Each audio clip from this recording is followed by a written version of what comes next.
Shariful Islam Jinnah, Bogura 2 minute. মাননীয় speaker, আপনাকে ধন্যবাদ।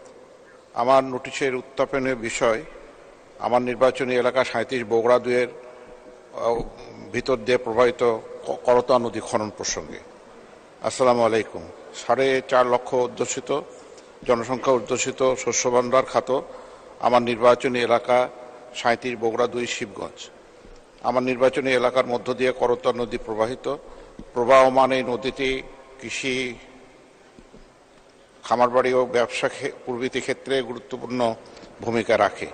নদীটি দীর্ঘদিন যাবৎ খনন অভাবে ওয়ার বুকে পলল পড়ে ভরাট হওয়ায় নাব্যতা হারিয়েছে,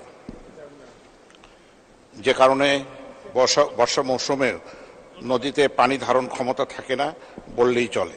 এরূপ অবস্থায় অবৈধ দখলদাররা কোনো অংশে নদীর গতিপথ ভরাট করে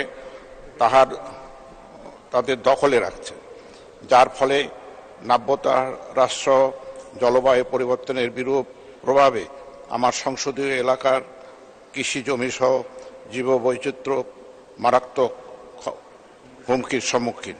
তাই জনবহুল আমার এলাকার কৃষি ও জীববৈচিত্র্যের মারাত্মক ঝুঁকি হ্রাস ও নদী দখলমুক্ত রাখতে জনস্বার্থে নদীটি খনন করা সহ নদীর উভয় পারে বৃক্ষরোপণ সহ ওয়াকওয়ে নির্মাণ করা আবশ্যক ও জরুরি। বিষয়টি গুরুত্বপূর্ণ বিধায় আপনার মাধ্যমে মন্ত্রী মহোদয়ের কাছে আমার প্রশ্ন, জনস্বার্থে অবিলম্বে নদীটি খনন করা হবে কিনা। মাননীয় স্পিকার, আপনাকে ধন্যবাদ। ধন্যবাদ মাননীয় সদস্য।